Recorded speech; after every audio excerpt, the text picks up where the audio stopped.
Estamos nuevamente con la presentación de un nuevo tema. En este nuevo tema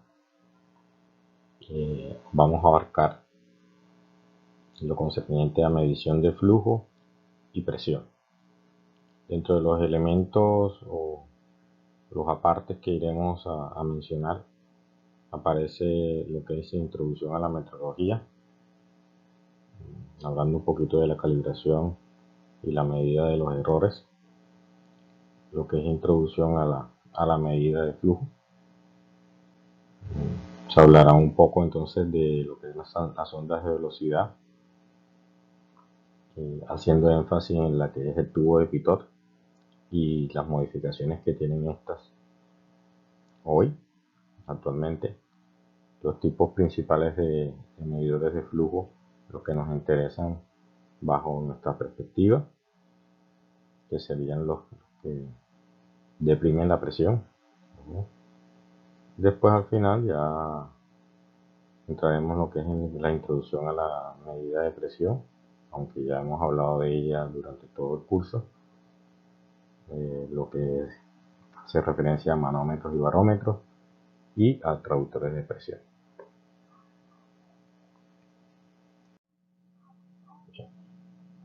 Como este es el primer tema, arrancamos con lo que es la introducción a la metrología, calibración y medida de los errores, que básicamente la metrología es la ciencia de la medición. ¿Okay?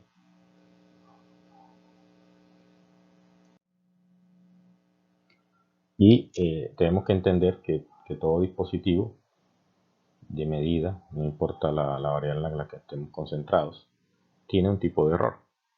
Entonces los errores son inherentes a los instrumentos y inherentes a quien los usa también, en este caso los seres humanos. Entonces existen muchos dispositivos disponibles para la medición de flujo. Algunos miden el caudal volumétrico en forma directa, mientras que otros miden una velocidad de flujo promedio que después puede ser convertida en rapidez de flujo de volumen usando la expresión de caudal que equivale al área de flujo multiplicada por la velocidad promedio. Depende de lo que tengas al frente, pues que tengas algunos que te proporcionan mediciones primarias, obviamente que son directas, mientras que otros requieren de la calibración o la aplicación de un coeficiente de descarga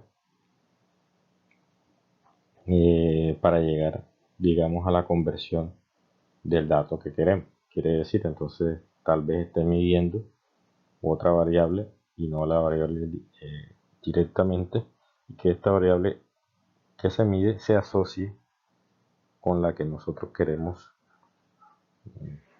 cuantificar. Entonces necesitaremos algunos valores y algunos coeficientes especiales que relacionan a las dos, a la variable medida con respecto a la variable que se quiere medir. Digamos, esas son las observaciones. Bien. Hay muchas razones por las cuales uno puede llegar a medir, o más bien tomar una decisión de una variable a seguir, una variable a medir. Y también existen muchas razones por las cuales escoger un dispositivo en especial para realizar la actividad. Bien. Entonces existen una serie de elementos que nos van dando apertura o dando información con respecto a lo que necesitamos. Bien. Entonces hay una serie de, como los que se menciona en la diapositiva, hay una serie de, digamos, de conceptos que son de utilidad, que no siempre se definen bien y por lo regular los podemos confundir. Entonces no es lo mismo, como dice aquí en la diapositiva, no es lo mismo que un instrumento sea preciso, aunque a que un instrumento sea exacto. Entonces un instrumento exacto es un instrumento que proporciona una medida que como término medio se acerca mucho al valor real. Bien, una cosa es que sea exacto, es que se acerque al valor real. Bien. En cambio, un instrumento es preciso eh, aquel que proporciona medidas con poca dispersión, es decir, proporciona un alto grado de repetibilidad. Podemos tener un instrumento, como se dice aquí, muy preciso, que nos proporciona una lectura errada, pero que si de pronto queremos repetir la medida muchas veces, siempre nos da el mismo valor o muy parecido. Es un instrumento preciso. En el esquema de la figura se explica la diferencia entre exactitud y precisión. Ahí tenemos una cosa muy visual, una figura muy visual, donde podemos diferenciar lo que es exactitud y lo que es precisión. En la precisión tenemos puntos que tal vez pueden que estén alejados del valor de exactitud. Obviamente que el valor de la exactitud es el centro, ¿no?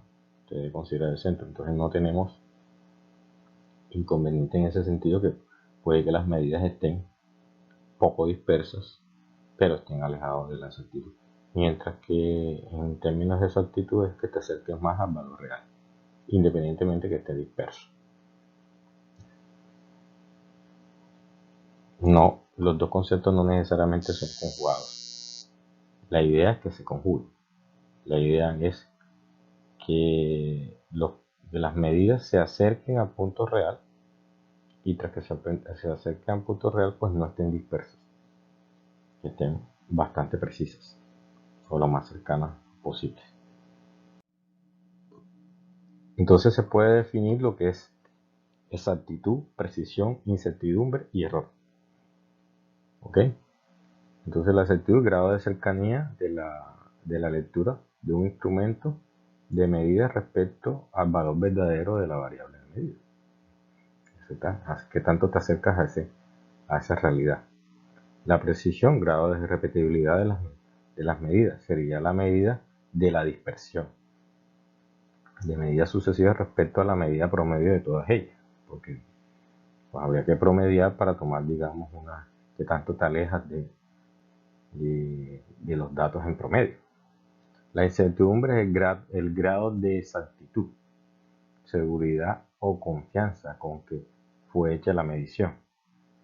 Porque una cosa es que tanto sea confiable o que tan seguro sea la medición, y otra cosa muy distinta, digamos, es la exactitud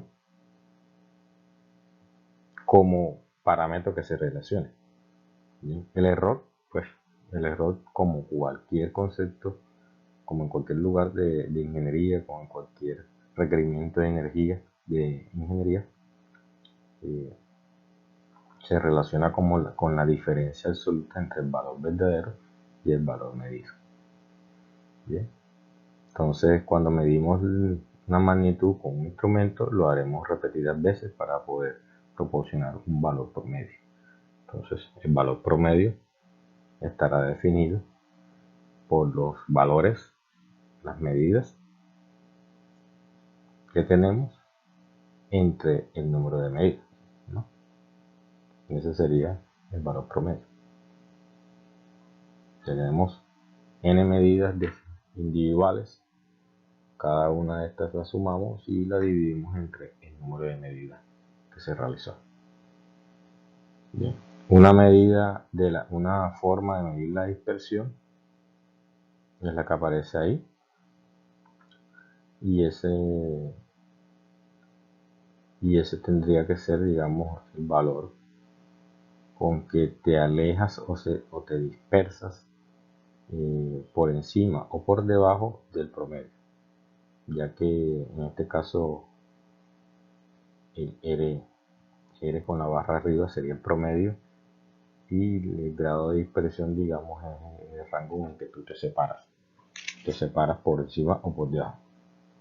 Bien. Los medidores disponibles comercialmente pueden medir flujos desde unos pocos milímetros por segundo, mililitros por segundo, para experimentos precisos de laboratorio, hasta varios miles de metros cúbicos por segundo. Eso depende, digamos, de de lo que queramos medir.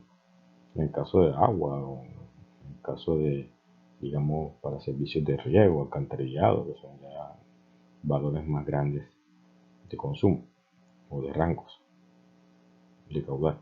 Entonces, para la instalación de un medidor particular se debe conocer el orden de magnitud general de la raíz de flujo tanto en el rango de las variaciones esperadas, que significa sencillamente que no puedes pretender tomar una medida de algo si no tienes una aproximación de su magnitud para poder escoger el rango del instrumento. Si tú quieres medir algo que está en el orden de 10 metros cúbicos por segundo, no puedes tomar o no deberías tomar un instrumento que no tenga un rango, que no atrape este valor, o que no agrupe este valor. Si el rango está por fuera, o más bien lo que queremos medir está por fuera del rango, pues sencillamente el instrumento está mal seleccionado porque no lo estás escogiendo para la necesidad que desees. Ya explicamos lo que es la precisión en su momento, pero también hay otra situación. Los medidores como tal, si intervienen al fluido, o sea, si interactúan físicamente con el fluido, pues nos trae una situación adicional, y es que como interviene el fluido, interactúa con él, sencillamente va a generar una caída de presión. De todo instrumento te va a dar esto si interactúa, porque hay instrumentos de medición que no interactúan por su forma como base, ¿bien? Pero si interactúa con él, como los que vamos a ver, que si interactúan con estos, entonces estos instrumentos generan una caída de la presión. Caída de presión en sistemas de mecánica de fluidos significa pérdida de energía en el fondo. ¿Bien? Es una cantidad de energía que se va a deprimir del sistema. Algo clave entonces es que los instrumentos no generen, si bien el propósito del instrumento, tal vez el principio de funcionamiento inclusive, el principio de funcionamiento puede ser tumbar la presión para poder dar una lectura del caudal, puede que el propósito, o no puede, pues finalmente el propósito del instrumento no es tumbar la presión para generar una pérdida de energía permanente. Lo que desea el instrumento, o por principio hace, es deprimir la presión, pero después el mismo instrumento y el mismo diseño del instrumento se debe preocupar por intentar recuperar la mayor cantidad de presión posible, aunque es imposible volver a tener la misma presión inicial antes que entrar al instrumento. También es cierto que dependiendo del diseño que tenga de recuperación, las formas geométricas y las interacciones que tienen, entonces podrás llegar a acercarte más a ese valor o podrías quedarte bastante lejano de él. En fin, la conclusión es que si un instrumento me tumba presión, por la razón que sea, sencillamente también me está tumbando la energía. Y ese es un efecto que en todo caso no es deseado. Así que el instrumento, por principio general, debe estar diseñado basado en que genere la menor pérdida de presión posible, independientemente si lo tiene como principio de funcionamiento o si es por intervención directamente con el fluido. También hay que analizar el tipo de indicación que me da el instrumento, si el instrumento es de una indicación análoga o si es una indicación digital, digamos, como saca el dato, como te entrega el dato, o como nosotros visualizamos el dato o la información, si necesitamos, aparte de eso, hacer un cálculo o algo adicional. ¿Bien? Eso también influye en qué instrumento escoger. El tipo de fluido es fundamental, no es las características del fluido, si no es lo mismo tener un fluido limpio a tener un fluido bifásico o multifásico o un fluido corrosivo, etcétera, que tenga interacciones especiales. Pues un fluido corrosivo, por ende, te obliga a escoger digamos, un instrumento con tecnología que no sea de intervención con el fluido, porque el mismo instrumento si interviene con el fluido y el fluido es corrosivo, sencillamente el instrumento tiende a estropearse. Entonces, por este tipo de razones puede que te obligue a escoger uno u otro. Entonces, viene también el aspecto de calibración. Entonces, algunos medidores de flujo es necesario hacer una calibración. Varios fabricantes proporcionan una calibración en la forma de un gráfico o un diagrama. Eso es muy común para mecánica de fluido, no solamente para estos casos, también para otros más. Entonces, donde te aparece, digamos, el flujo real contra la lectura del indicador. Algunos medidores están equipados para lectura directa, con escalas calibradas en las unidades de flujo deseado. En el caso de los tipos de medidores más fundamentales, como los de carga variable me refiero a cabeza, ¿no? A cabeza variable, estos son los que deprimen la presión, se han determinado formas y dimensiones geométricas estándar para los cuales se dispone de datos empíricos. Estos datos relacionan el flujo con una variable fácilmente medible, como la diferencia de presión o un nivel de fluido también, porque podemos que tenga un manómetro diferencial en U y este te dé la lectura, digamos, de la pérdida de presión o la caída de presión. Y ahí es donde podemos entonces calibrar el instrumento. Calibrar el instrumento, entonces, comparar las lecturas que tienes instalado, ¿no? Las lecturas que tienes versus, digamos, la curva de calibración que te ofrece el fabricante. Lo que te indica entonces es que si la variable que estás midiendo es presión, ¿qué significa si se cae tantos PSI? ¿Qué significa si se cae tantas pulgadas de agua en el instrumento? Porque tal vez eso es lo que yo estoy visualizando. ¿Cuánto esto se relaciona con el caudal? Aunque esa curva de calibración la podríamos elaborar en forma experimental, también sería una pérdida de tiempo estar realizando, digamos, este tipo de calibraciones en forma individual y puntual, ya que el mismo fabricante te la debería ofrecer. Otra cosa distinta es que sea, digamos, un medidor experimental o que no tengamos la información por alguna razón bien fundamentada y necesitemos entonces proceder a lo que es la calibración. Bueno, entonces ya hemos dicho que existe una amplísima variedad de dispositivos que permiten medir parámetros cinéticos en los fluidos. Eh, hay muchos instrumentos que inclusive solo miden velocidad o que son especializados en la velocidad. Eso es lo que se llama sondas de velocidad.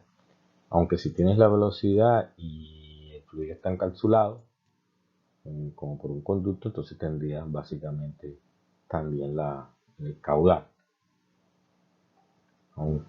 Otra razón es que de pronto la sonda trabaje en canales abiertos o en sistemas abiertos donde no esté dentro de una tubería, y puede que ahí te ayude a medir la velocidad puntual o local, que podría ser interesante de acuerdo a tus necesidades.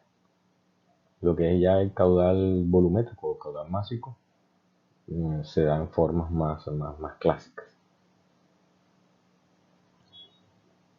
Es difícil de pronto dar una regla general que se permita determinar cuál será, digamos, el instrumento más conveniente en el proceso. Hay tablas donde te comparan los diferentes instrumentos para medición de flujo y te indican, digamos, sus características de uno a otro, y eso te puede ayudar mucho a escoger el instrumento más idóneo. Pero también sí es cierto que hay elementos en estas tablas que no se pueden revisar, como, digamos, disponibilidad, órdenes que se te entreguen, etcétera, porque tal vez, aunque lo técnico sea una decisión, también es posible que haya aspectos en la organización que te impidan de digamos, seguir esa recomendación técnica, porque de pronto en el almacén o en el almacén de mantenimiento lo que se dispone es de ciertos elementos, o quien nos puede también entregar el instrumento o nos puede, digamos, suministrar el instrumento dispone de ciertos grupos y no de otros, etcétera. O sea, hay elementos que no pueden ser revisados. Entonces estas tablas lo que te indican a ti realmente son los aspectos técnicos que son más estándares y no una serie de elementos o una serie de situaciones que están por fuera de esos márgenes. ¿Sí? Entonces lo primero que vamos a revisar es el tubo de Pitot, que viene siendo, digamos, la sonda de velocidad más importante que hay, o la que le vamos a dar mayor importancia, y las modificaciones. Luego sí habrán otros medidores de flujo a los cuales también haremos referencia, que son los llamados depresores de presión. Bien, estos, o también se les llama de área fija, bien, o área constante. Y hay otro grupo que se le conoce como de área variable. Sonda de velocidad, entonces, tubos de Pitot y sus modificaciones. Digamos, un tubo de Pitot tiene la forma de lo que estamos presentando aquí en pantalla. Un tubo de Pitot es básicamente es una toma en L, bien, una toma en L que se enfrenta directamente al flujo del fluido. Bien, por lo tanto, las líneas de corriente del tubo de corriente, ¿no? Las líneas de corriente del tubo de corriente, hay unas líneas que chocarán directamente con un orificio interno que tiene el tubo, ¿no? Porque el tubo tiene su orificio interno que comunica, digamos, a una toma de presión. Entonces, estas líneas de presión que interactúan acá llenarán la línea y llegará un momento que se estancarán porque no se moverán más, no avanzarán más. Las otras líneas que están a su alrededor sencillamente bordean la forma del tubo. Entonces, un tubo de Pitot es una toma que tiene este tipo de características. Recuerden que en la boca interna, donde está la conexión con el Pitot, se da lo que es el punto de estancamiento en algún instante. Al principio hay movimiento, pero ya después de esto se genera el estancamiento. Si realizáramos un balance de energía entre el punto 1, que sería la boca, y el punto 2, que es supongamos que esto está abierto a la atmósfera, ¿no? Y el punto 2 abierto a la atmósfera, donde ya la columna se llena hasta cierto punto, porque no se va a llenar infinitamente. Entonces tendríamos una serie de, aplicando la ecuación de Bernoulli, que es la más básica en este instante, y asumiendo que las pérdidas por fricción accesoria en este instante este es un elemento, no son apreciables. Entonces tendríamos la cabeza de presión más la cabeza cinética más la cabeza estática en el punto 1 más la presión en el punto 2 más la velocidad en el punto 2 más la altura en el punto 2, ¿no? Bien, mi punto 2 pues estaría acá arriba. Habría un primer balance que podríamos, bueno, ese es el que está abajo. Hay otro balance que podríamos hacer entre el mismo punto 1 a las afueras, justo a las afueras, en el frente del Pitot, y justo en la entrada. Hay otro que es desde la entrada, desde el frente del Pitot hasta el punto 2, que es el que estaba declarando en un principio. Son dos balances diferentes, del punto 1 al punto de entrada, del punto 1 al punto abierto a la atmósfera. Bien, el que está definido para el punto 0, para el punto sí de estancamiento. Bien, lo hemos llamado, aquí se ha colocado un 0, 1 y 2, pero en orden. Sin embargo, el balance se ha escrito de 1 a 0, da igual si lo escribo de 0 a 1, de 1 a 0. Simplemente escribe uno del lado izquierdo y el otro del lado derecho. En todo caso, para el punto 1, que más bien es el que está ubicado en la boca, que es lo que alcanzamos a visualizar, la velocidad en ese punto es 0 porque ahí se manifiesta la velocidad de estancamiento, ahí se detiene, el fluido no se mueve, se queda estancado. La presión en el punto 1, pues no sabemos cuánto es todavía. La altura del punto 1, si se traza un datum que es una línea horizontal que pasa por el punto 0, por el punto 1 para realizar el balance, pues encontramos que no hay altura. La presión en el punto 0 no la conocemos, o sea, es una presión desconocida, mayor en su momento. La velocidad en 0 pues existe, si acá había movimiento del fluido. La altura en 0 se anula con la altura en 1, sencillamente porque tanto 0 como 1 están a la misma altura. Por el caso del balance desde 1, más bien desde estancamiento hasta 2, porque se ha hecho por partes, encontramos que la velocidad en 1 es 0, igual que en el caso 1. En el caso de la primera balance, la altura 1 se conserva, obviamente el punto 2 no aparece, tiene otra altura distinta. Bien. La presión en 2, ya como esto es un fluido abierto a la atmósfera, pues se anula, o se indica que es presión atmosférica. La velocidad en 2 también es 0 porque el fluido se detiene. Entonces, de cada una se obtiene que la cabeza de presión en 1 es en la cabeza de presión en el punto de estancamiento más la velocidad, que la cabeza de presión en el punto 1, en la boca del pitot, corresponde a la cabeza de presión antes de chocar con el pitot más la cabeza de velocidad antes de chocar con el pitot o con la boca del pitot. En el caso del balance de 1 a 2, se tiene que la cabeza de velocidad, la cabeza de presión en el punto 1, estaría definida por la diferencia de alturas, ya sea entre Z2 menos Z1, que se ha simbolizado en el diagrama como Y. Dos expresiones para definir, digamos, lo mismo. ¿Bien? Hay diferentes formas de tomar. Mira, aquí está en la parte de abajo, a la derecha, aparece la forma, digamos, clásica, digamos, de este punto. Finalmente, se puede despejar cuánto es la velocidad antes del análisis en 0. A partir de la primera expresión se puede igualar y se puede, digamos, definir cuál es la presión finalmente.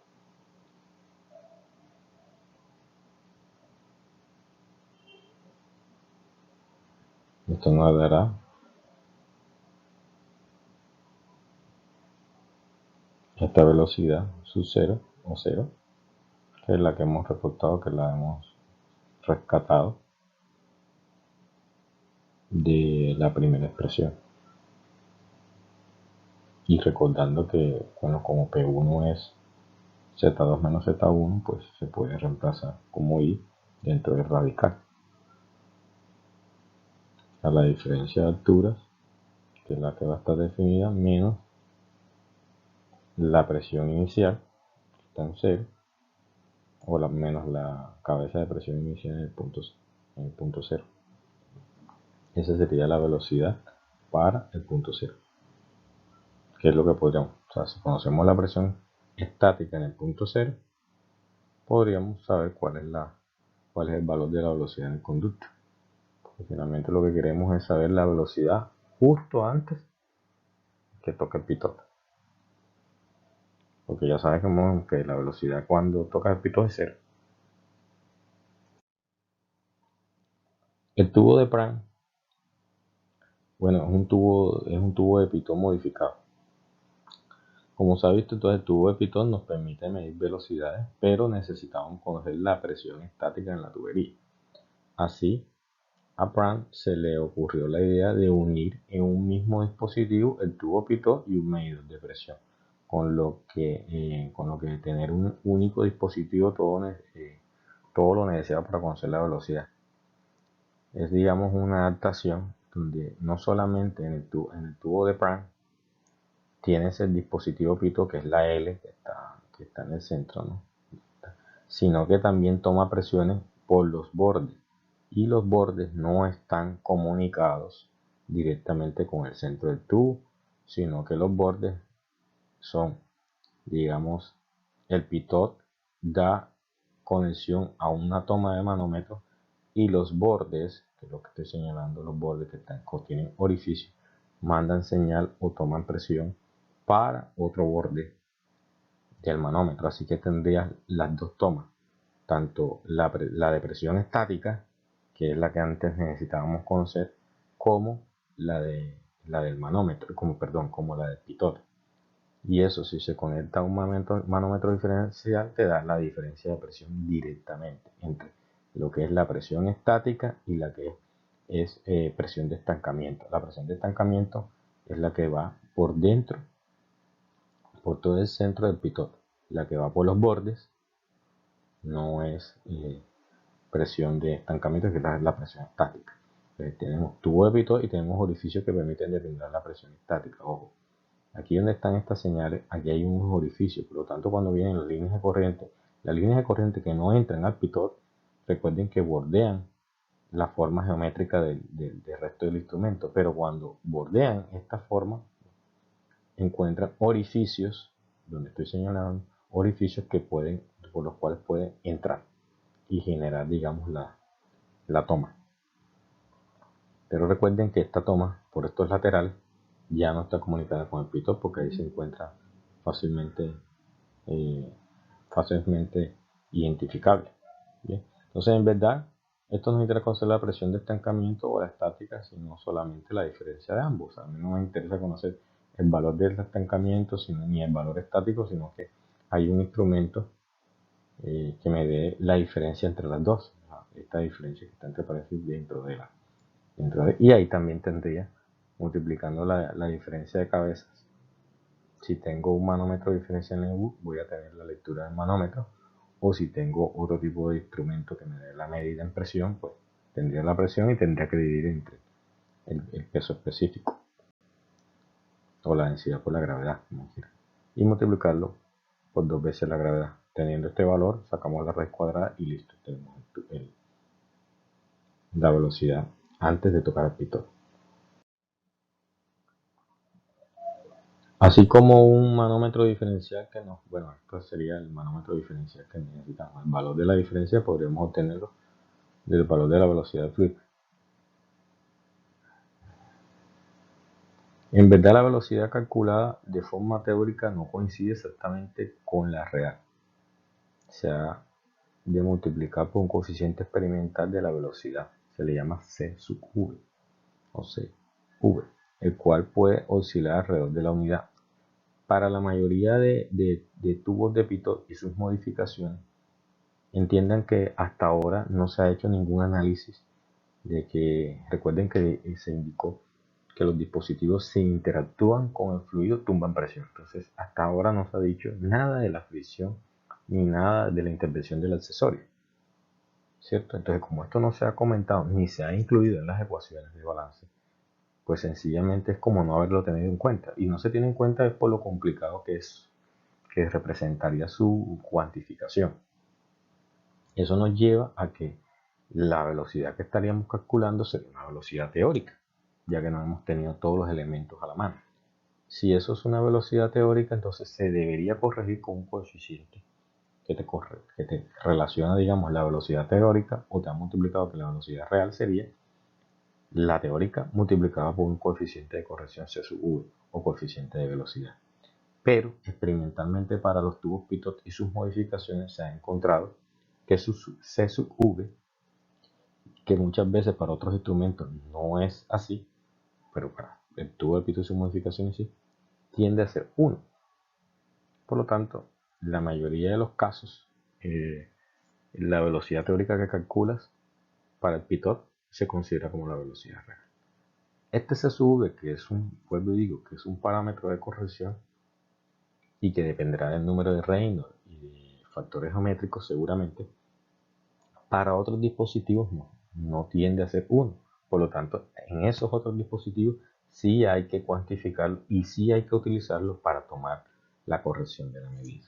Esto está relacionado directamente con el error de la medida. Uno de los elementos que mencionamos al principio. Bueno, el tubo de pitot te puede dar a ti velocidades, digamos, en términos muy locales.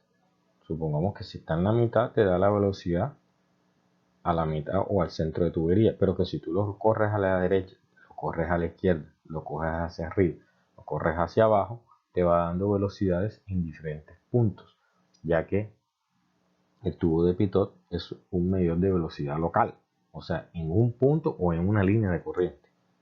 Si quieres tener las velocidades promedios, tendrías que medir diferentes velocidades a diferentes posiciones y comenzar a promediar, ¿ya? De acuerdo al perfil de velocidad. Bien, eso también tiene el perfil parabólico que se va dando. Significa que la máxima velocidad, si el tubo de pitot lo tuviésemos instalado justo en el centro, la toma en L está justo en el centro, ahí tendríamos la medida de velocidad más elevada, porque es el punto que está más lejano a las paredes.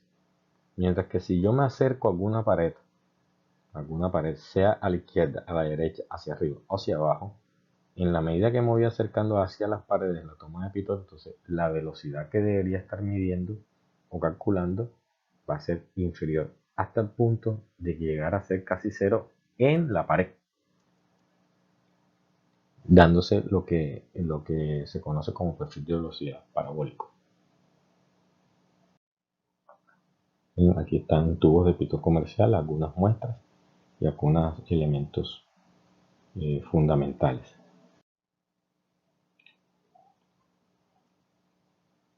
Tipos principales de medidores de flujo. Esto es una parte interesante. Bueno, continuamos a la siguiente diapositiva.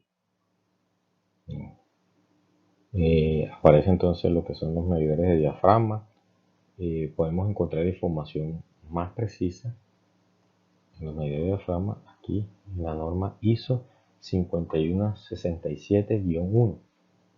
Bueno, si tienen a la mano o si obtienen la norma ISO 5167, aparecerá cada uno de los guiones, o sea, guión 1, guión 2, guión 3, corresponde 1 a la de la placa orificio, 2, digamos, creo que al ventro, y 3 a la tobera, etc. Cada uno de los dispositivos depresores de presión. Bien, entonces, como se ha mencionado aquí, se trata de una placa de metal interpuesta en la tubería con un agujero normalizado es que está estandarizado, a través del cual se produce el salto de presión que se mide como en los casos anteriores. Bien, entonces tendrías una medida de presión antes del instrumento, aquí, y aquí hay la toma de presión, y el instrumento que está aquí biselado. Recuerden que tú tienes tus líneas de presión, como aparece aquí, ¿no? Arriba, y aparecen, digamos, el recorrido. En esta zona es que se te forma, digamos, la vena contracta, que no es del mismo diámetro, un poco más pequeña que el diámetro del orificio. Esto es lo que yo digo, aquí donde toman los tobillos, donde están las zonas muertas. Las zonas muertas. La placa es una placa, esta sería una placa concéntrica porque el orificio está en el centro. Puede que el orificio esté movido más hacia arriba, más hacia abajo, o esté mordido, o sea, una media luna, inclusive. Eso tiene sus diferentes propósitos. Para el caso de nosotros, pues la revisión que hacemos es que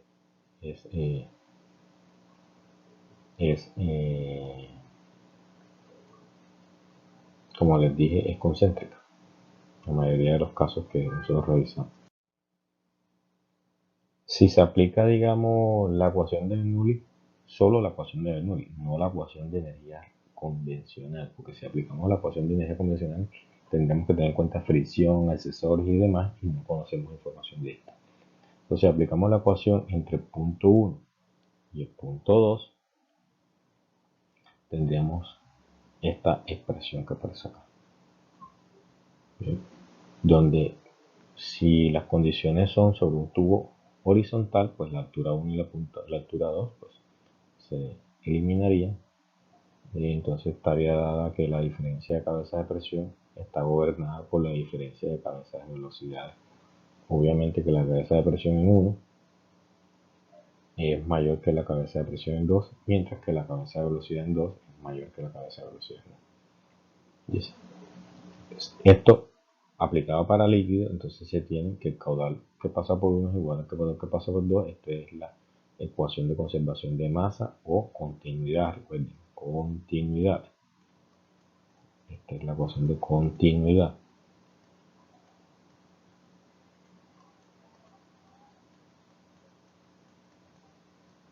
La ecuación de continuidad.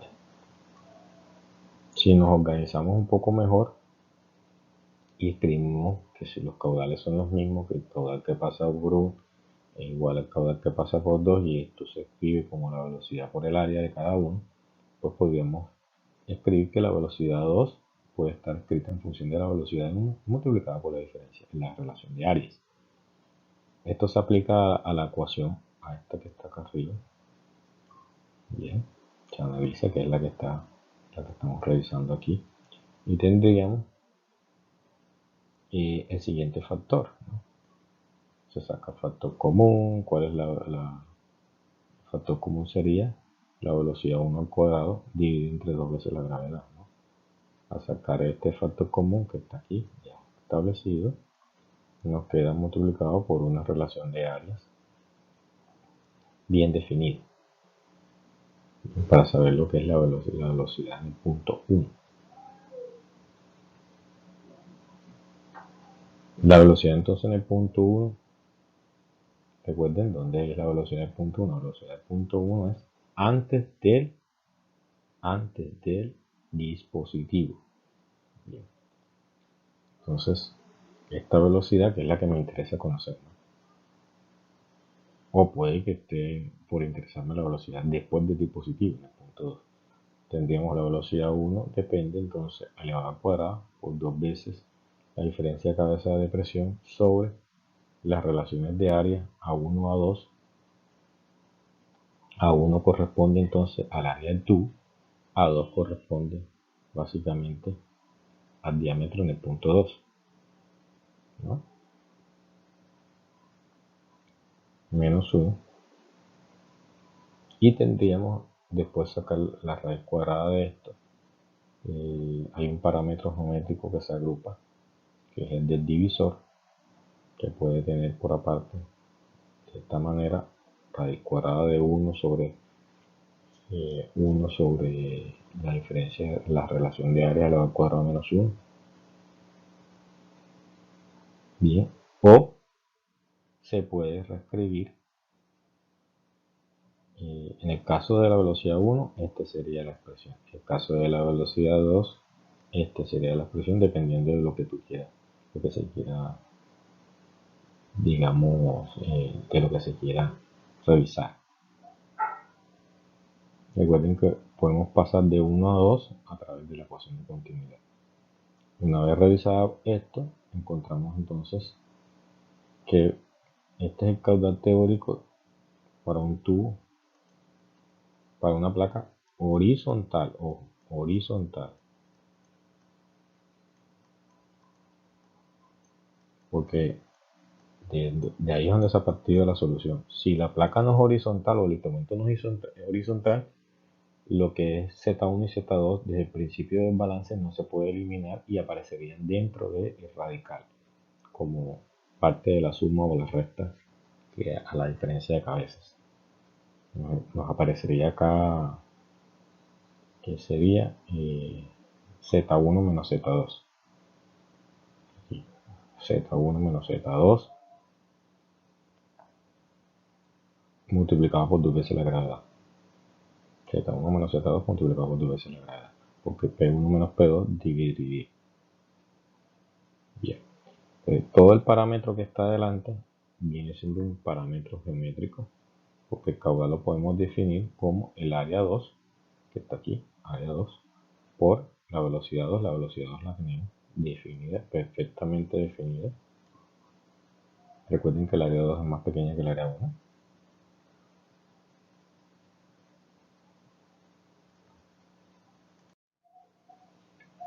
Y digamos, se hace tener en cuenta que las pérdidas que no hemos considerado en la ecuación de Bernoulli te pasan alguna cuenta, una cuenta. Entonces, lo mismo que para el, digamos,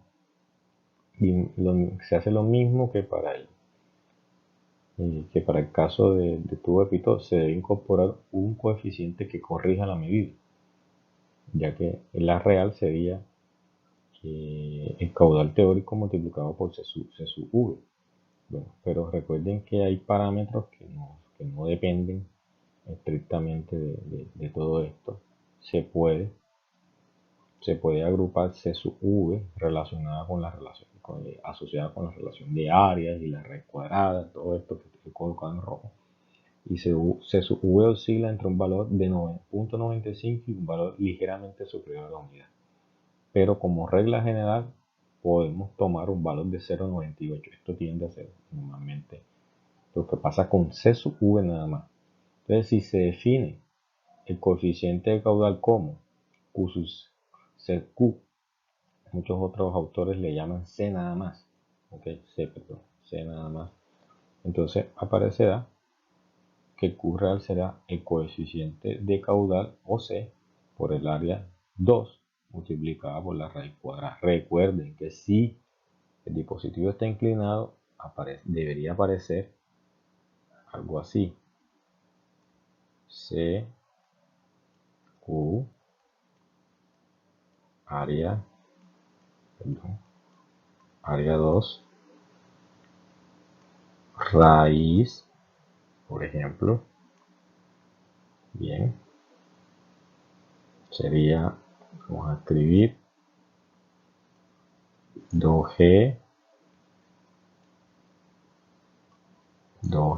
ay, no me salió el G bien. Aquí estaría P1 menos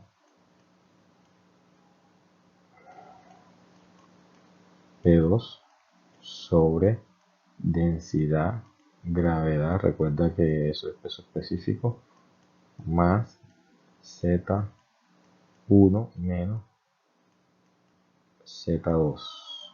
Y cierro el centro del concheto.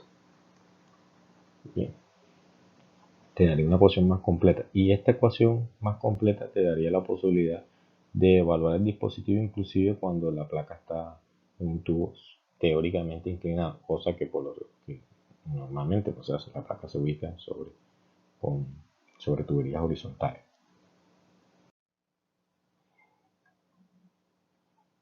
Ahora, si la diferencia de presión la podemos leer de un manómetro diferencial en U, ya podríamos llegar a hacer unas conclusiones más importantes. Lo interesante aquí no es la ecuación, porque la ecuación está definida, ya las cabezas estarían definidas, sino más bien qué hacemos con Q sub C, o CQ, perdón. Y es que normalmente tenemos que tener expresiones gráficas para rescatar ese valor. Bien. En términos generales, existen unas gráficas que nos dan el valor del valor C sub Q o C, dependiendo del autor con que estemos haciendo la consulta, que son gráficas que nos da la información de un parámetro geométrico. Puede ser, no sé, aquí no tuvimos en cuenta lo de la vena contracta en varios aspectos, pero que puede ser el número de Reynolds, por regular siempre está se parece mucho a las gráficas de factores de fricción de Moore. Sería, digamos, el número de Reynolds en el eje X, y en el eje manejaría dos ejes Y, uno principal y uno secundario. Y digamos en el principal puede que te aparezca una relación de áreas, te puede aparecer la relación de áreas al cuadrado, de eso dependerá, digamos, son parámetros geométricos. Y de ahí sacarías el valor de la C que necesitamos.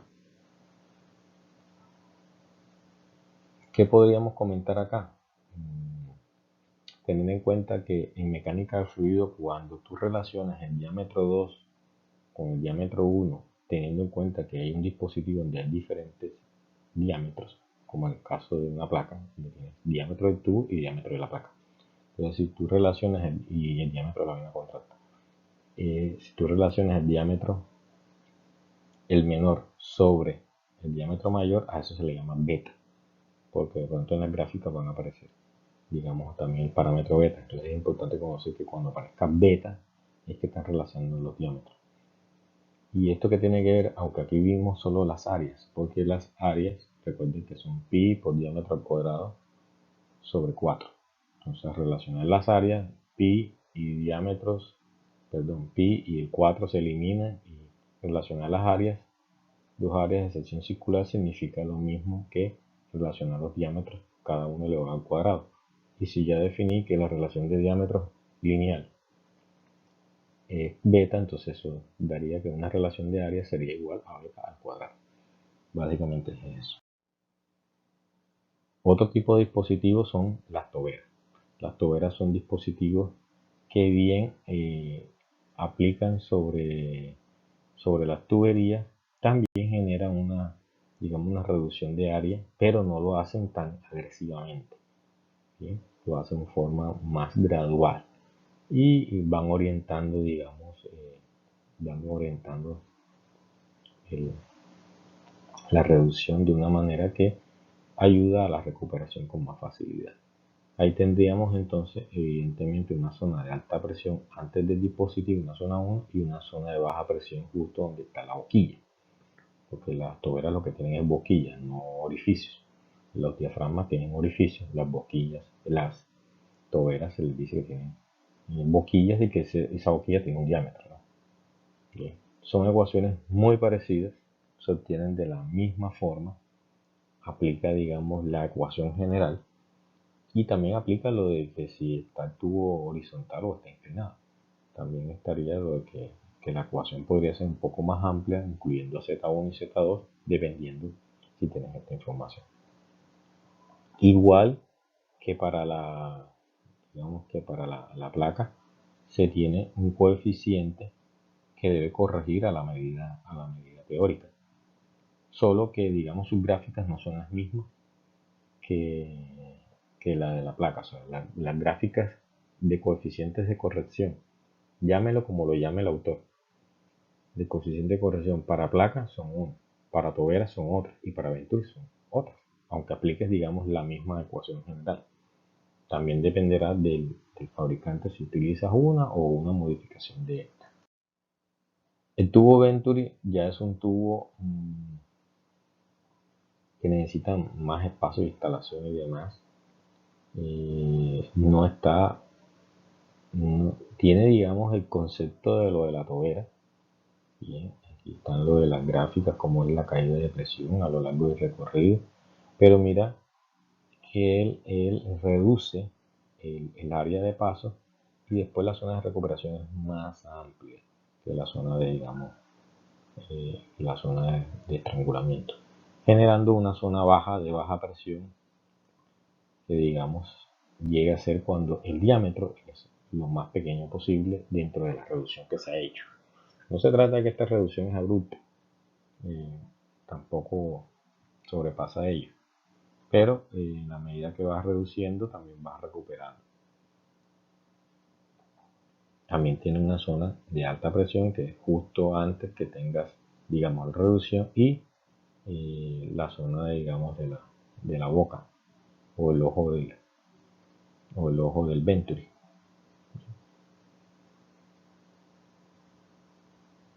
A pesar de que, bueno, tiene la pérdida de presión más reducida, sin embargo, en el sistema es el sistema más grande y de mayor costo. O sea, un Venturi ocupa más espacio por la forma.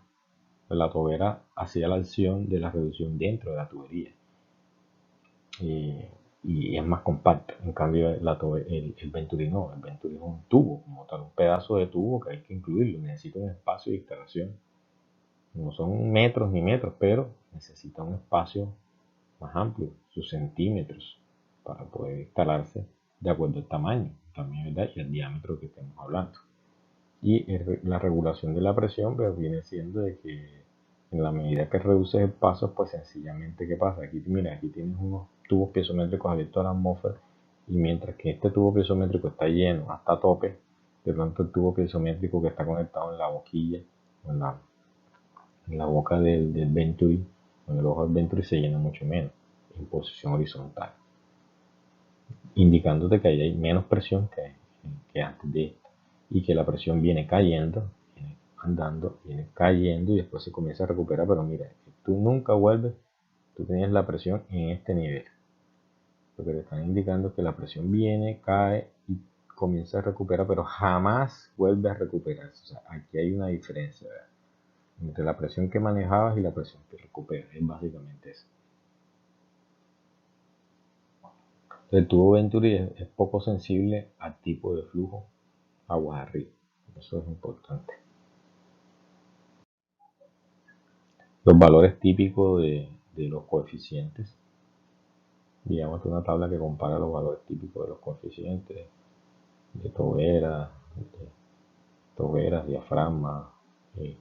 La tobera y y el tubo Venturi son muy parecidos, son las ecuaciones del mismo orden y muchas veces se tiene, digamos, no en la misma gráfica, pero sí la misma expresión matemática.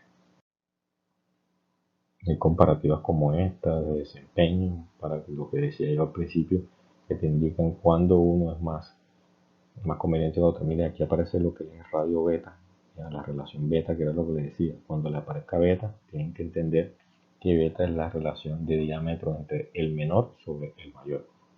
O sea, el del orificio, por ejemplo, para el diafragma, es del orificio o la vena contracta contra el del tubo. El del venturi es el de la garganta del venturi contra el diámetro del tubo. La de la tobera sería la de la boquilla, el diámetro de la boquilla con respecto a la del tubo. O sea, siempre dividiendo, o el divisor siempre es el diámetro mayor.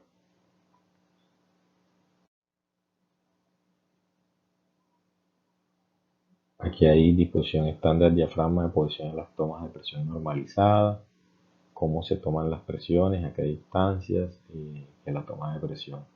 Digamos, para el diafragma, la posición 1 se toma, vean, la presión se debe tomar a un diámetro de distancia. Si mi diámetro de tubo es de 1 pulgada, entonces estoy entre la placa y la toma antes debe saber una distancia de un diámetro, de 1 pulgada, por ejemplo.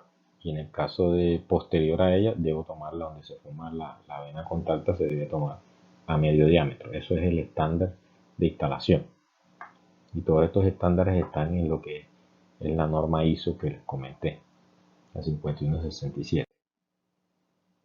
Estos son, digamos, gráficas que relacionan los tipos de medidores, como de acuerdo a la norma en la que también te lo ofrezcan. Lo de la placa orificio, la Knockley es la tobera, el tubo Venturi estándar, el tubo Venturi alargado, el tubo Venturi de pronto con pérdidas disminuidas. Hay diferentes diseños. Viene otro grupo de medidores. Aparte de los medidores de área fija, aparecen los que son los medidores de área variable. El medidor de área variable más interesante para nosotros es el rotámetro. En general podemos decir que es un medidor de área variable, no es más que un sistema en el que el flujo arrastra un flotador. Básicamente el flotador está sometido a 3 tipos de fuerza. El peso propio, ¿no? El flotador tiene un peso propio, entonces el peso va hacia abajo. ¿Sí? Y el empuje más el arrastre del propio fluido, ambos hacia arriba. ¿Sí? Cuando se alcanza el equilibrio se puede correlacionar la velocidad del fluido y la posición del flotador. Como el área es conocida, podemos deducir el caudal. Lo que básicamente es que es un cono donde está, en la mitad está insertado, digamos, esto tiene un eje, ¿no? Aquí viene un eje, donde está para que este flotador que está en el centro no se desplace ni para la izquierda ni para la derecha, él suba o baje, suba o baje. Este flotador, ¿qué pasa?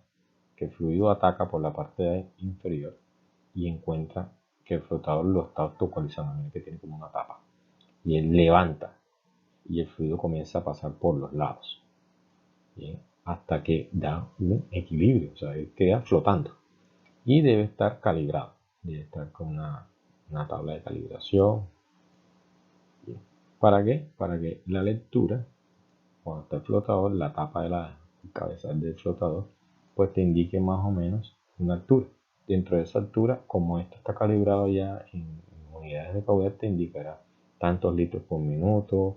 Es una lectura directa, pero se ha correlacionado, se ha relacionado, digamos, las fuerzas que aparecen en este cono con respecto a, digamos, al fluido. Bueno, los medidores de área variable, pues como dependen de la fuerza y de los pesos y demás, también dependerán también para qué fluido es seleccionado. ¿Bien? Si es para agua y no es para otro tipo de fluido. No, bien. Normalmente estos tienen que ser un fluido limpio, entre otras cosas, para poder ver el flotador, porque qué tal que sea un fluido de color negro, no se ve el flotador, por ejemplo. Entonces el fluido tiene que dejarse ver, translúcido. Un rotámetro también obviamente se instala en posición vertical, por ejemplo. Eso también es importante mencionar. Existe gran variedad, digamos, de rotámetros. Se dividen de pronto entre lo que son rotámetros de purga, rotámetros de indicación directa, rotámetros armados con indicación magnética, neumática o eléctrica, hay combinaciones, rotámetros de bypass.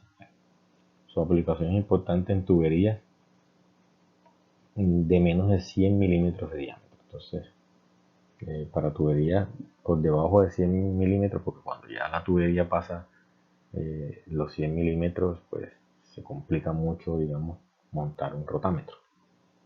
Entonces, la característica es que es simple, robusto, pequeña pérdida de presión, rango de aplicación de 10 a 1, resiste la temperatura hasta 400 grados centígrados, presiones hasta 40 bar y tiene precisiones del orden del 1 al 4%. Eso, para aplicaciones de tuberías como la que hemos indicado, es bastante útil. Aquí aparece lo que es el rotámetro de purga. Así lucen los rotámetros en el laboratorio de la universidad. Teníamos de este tipo de rotámetros en un equipo que teníamos instalado. Ya lo hemos cambiado y lo pasamos a otro. Digamos, más bien tenemos uno instalado que es muy parecido a este y otro que también se ha instalado que es parecido a este es más cónico. Hay unos que son más cónicos que otros, pero miren que aquí está flotando en la parte de abajo y es lo que hace. Cuando el fluido ataca por abajo, pues levanta ese flotador y el cabezal, podemos hacer la lectura del caudal directamente sobre la escala. Ya introducción a lo que es la medida de presión. Recordemos que tenemos diferentes formas de reportar la presión. La presión se reporta en forma absoluta, relativa o diferencial, ¿no? Las unidades, bueno, un pascal que equivale a 10 a la 5 bar, que un PSI equivale a 6.9 kilopascal, ¿no? Entonces una serie de cosas. Entonces, la medida a partir de la deformación de un elemento elástico. Digamos, esa es la interacción entre el fluido y contra lo que realmente actúa. Entonces puedes tener un diafragma plano, una cápsula o de pronto el tubo Gurdon, que digamos es el más común. para lo que es el manómetro tipo Burden.